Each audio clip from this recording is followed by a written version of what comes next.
എല്ലാവർക്കും സുഖമല്ലേ? പുതിയൊരു വീഡിയോയിലേക്ക് എല്ലാവർക്കും സ്വാഗതം. ഇന്ന് പ്രത്യേകമായിട്ട് ഒരു തയ്യാറെടുപ്പൊന്നും എടുത്തിരുന്നില്ല ഞാൻ വീഡിയോ എടുക്കാൻ വേണ്ടിയിട്ട്. പിന്നെ വിളക്കൊക്കെ വെച്ച് അടുക്കളയിലൊക്കെ വന്ന് കുറച്ചൊക്കെ കഴിഞ്ഞപ്പോഴാണ് ഞാൻ വിചാരിച്ചത് ഇന്നൊരു വീഡിയോ എടുത്തേക്കാമെന്ന്. അതുകൊണ്ടാണ് ഈ അടുക്കളയൊക്കെ ഇതുപോലെ ഇട്ടേക്കുന്ന ഒരു വീഡിയോ നിങ്ങളുടെ മുന്നിൽ എത്തിയത് കേട്ടോ.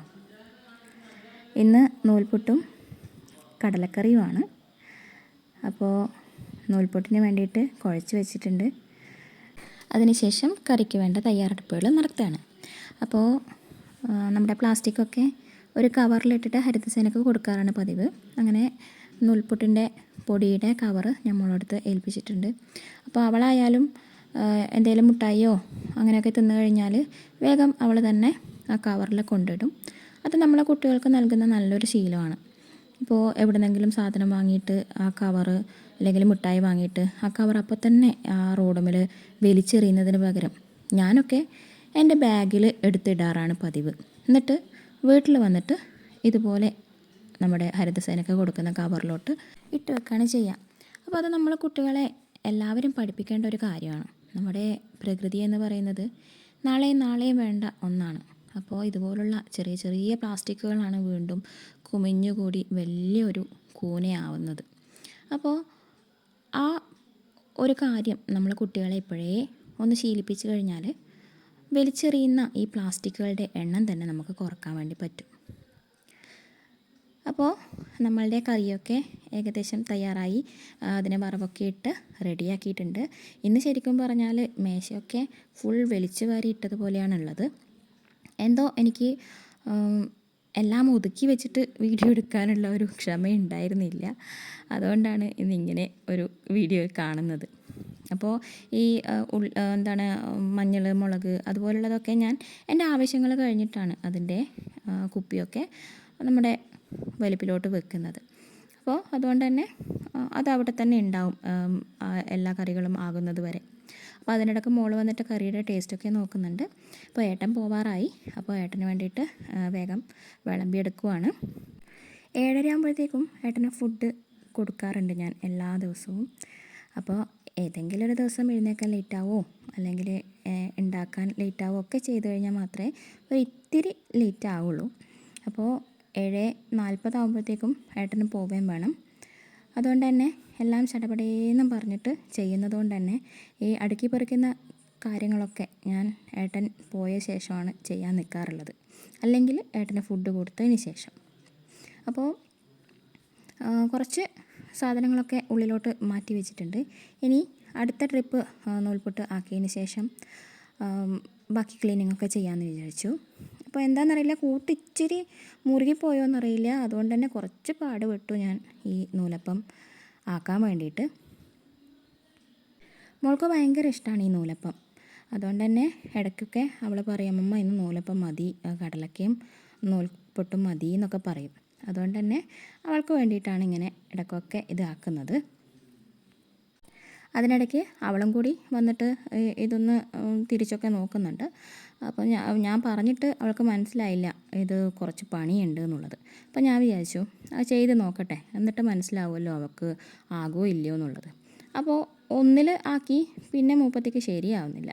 അപ്പോൾ ഞാൻ തന്നെ വാങ്ങിയിട്ട് ആക്കാൻ തുടങ്ങിയിട്ടുണ്ട്. അങ്ങനെ ഭക്ഷണമൊക്കെ കഴിച്ചിട്ട് ഏട്ടൻ പോയി. അതിന് ശേഷം ഞാനൊന്ന് മുറ്റത്തോട്ട് ഇറങ്ങിയതാണ്. അപ്പോൾ നമ്മുടെ ബോഗൺവില്ലയൊക്കെ നന്നായിട്ട് പൂത്തിട്ടുണ്ടായിരുന്നു. അധിക സമയം മുറ്റത്ത് നിന്നാലേ എൻ്റെ പണിയൊന്നും നടക്കില്ല. അതുകൊണ്ട് തന്നെ വേഗാകത്തോട്ട് കയറി നമ്മൾ നൂൽപൊട്ട് എടുത്തിട്ട് പാത്രത്തിലോട്ട് മാറ്റുന്നുണ്ട്. ഇനി ഒരിക്കലും കൂടി ഉണ്ടാക്കിയാൽ മതി. അച്ഛനും എനിക്കും മോൾക്കും കൂടി ഉള്ളതല്ലേ ഇനി വേണ്ടൂ. അപ്പോൾ അതൊക്കെ ഒന്നും കൂടി പാത്രത്തിലോട്ട് മാറ്റിയിട്ടുണ്ട്. ഇനി വറവാക്കാൻ വേണ്ടിയിട്ട് പച്ചക്കായ് ഉണ്ട്. അപ്പോൾ അത് മുറിച്ചിടേണ്ട പരിപാടിയാണ്. അതൊക്കെ ഒന്ന് റെഡിയാക്കി വെച്ചിട്ടുണ്ട്. അതിനിടയ്ക്ക് തുണിയൊക്കെ മെഷീനിലോട്ടും ഇടുന്നുണ്ട്. അപ്പോൾ രാവിലെ എഴുന്നേറ്റപ്പോൾ തന്നെ ഞാൻ കുറച്ച് മെഷീനിലോട്ട് ഇട്ടിട്ടുണ്ടായിരുന്നു. അപ്പോൾ അത് എല്ലാം അലക്കി റെഡിയായിട്ട് അവിടെ നിൽക്കുന്നുണ്ട്. അപ്പോൾ അടുക്കളയിലെ കുറച്ച് തിരക്ക് കഴിഞ്ഞിട്ട് ആക്കാമെന്ന് വെച്ചിട്ട് അവിടെ സ്വിച്ചൊക്കെ ഓഫാക്കി വെച്ചിട്ടാണ് ഉണ്ടായിരുന്നത്. ഇനി ബാക്കിയും കൂടി അലക്കാനിട്ടിട്ടുണ്ട്. അപ്പോൾ അടുക്കളയിലെ പണിയൊക്കെ കഴിഞ്ഞിട്ട് അലക്കാൻ നിന്ന് കഴിഞ്ഞാൽ അതിന് പ്രത്യേകിച്ചൊരു സമയം തന്നെ വേണമല്ലോ. ഇത് അതിനിടക്കൂടെ പോയിട്ട് അലക്കി കഴിഞ്ഞാൽ അലക്കാനിട്ട് അതിൻ്റെ അലാറം വരുമ്പോൾ അടുത്തത് നോക്കി അങ്ങനെ ആയിക്കഴിഞ്ഞാൽ നമ്മുടെ അടുക്കളയിലെയും പിന്നെ ഈ അലക്കും കൂടി ഒരുമിച്ച് അങ്ങ് കഴിയും. അതുകൊണ്ട് തന്നെ ഞാൻ എപ്പോഴും ഇങ്ങനെയാണ് ചെയ്യാറുള്ളത്. ഇനി പച്ചക്കായ മുറിച്ചിട്ടിട്ടുണ്ട്, അത് വറവാക്കട്ടെ. അതിനിടയ്ക്ക് നമ്മുടെ അടുത്ത ട്രിപ്പും കൂടി നൂലപ്പം ആയിട്ടുണ്ട്. അപ്പോൾ അച്ഛൻ ഭക്ഷണം കഴിക്കാൻ വേണ്ടിയിട്ട് വന്നിട്ടുണ്ട്. അച്ഛൻ 8 മണിയാകുമ്പോൾ കഴിക്കും. ഷുഗറിൻ്റെ ഒക്കെ മരുന്ന് കഴിക്കുന്നതാണ്. അപ്പോൾ ആ ഒരു സമയമാകുമ്പോൾ തന്നെ അച്ഛന് ഭക്ഷണം കൊടുക്കാറുണ്ട്. അച്ഛൻ്റെ നടുവിന് കുറച്ച് പ്രശ്നമുണ്ട്. അപ്പോൾ ബെൽറ്റൊക്കെ ഇട്ടിട്ടാണ് ഇപ്പോൾ ഫിസിയോതെറാപ്പിയും കാര്യങ്ങളൊക്കെ ചെയ്യുന്നുണ്ട്.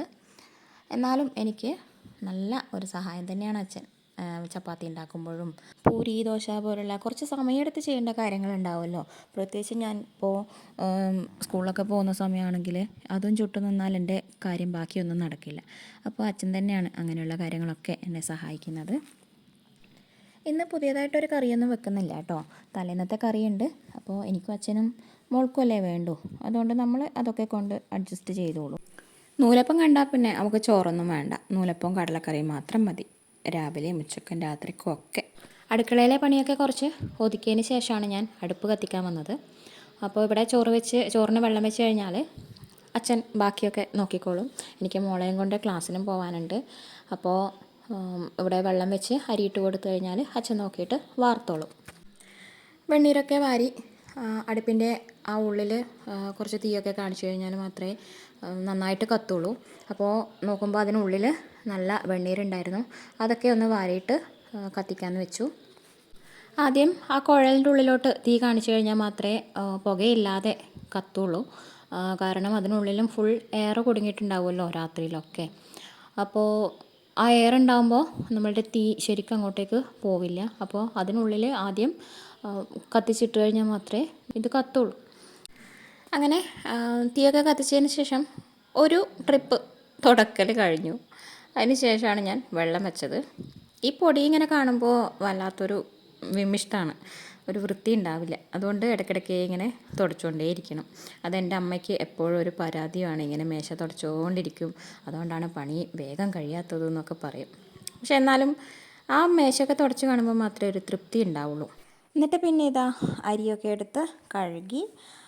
ഞാനെപ്പോഴും പറയാറില്ല, അരി കഴുകിയ വെള്ളം ഞാൻ കളയാറില്ല. അതൊരു പാത്രത്തിലെടുത്ത് വെച്ചിട്ട് ചെടിക്ക് ഒഴിക്കാറാണ് പതിവ്. അങ്ങനെ അരി കഴുകിയ വെള്ളം നമ്മുടെ ഇഡ്ഡലി തട്ടിലോട്ട് ഒഴിച്ച് വെക്കുന്നുണ്ട്.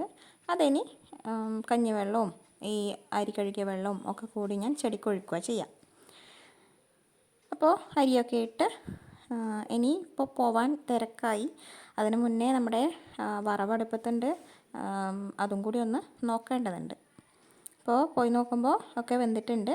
ഇച്ചിരി വെളുത്തുള്ളി ചതച്ചിട്ടിട്ട് വെളിച്ചെണ്ണ നനച്ച് അങ്ങനെ വറവും റെഡി ആയിട്ടുണ്ട്.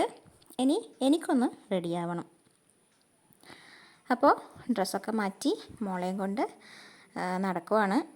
9:30 ക്ലാസ് തുടങ്ങും. അങ്ങനെ ഞാനും അവളും കൂടി ചക്കരക്കല്ല് ക്ലാസ്സിലെത്തി.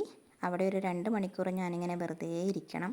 ആ സമയത്താണ് ചില സമയത്തൊക്കെ ഞാൻ എഡിറ്റിങ്ങും കാര്യങ്ങളും ഒക്കെ നടത്തുന്നത്. അപ്പോൾ വീട്ടിൽ തിരിച്ചെത്തിയിട്ടുള്ള ഒരു കളിയാണിത്.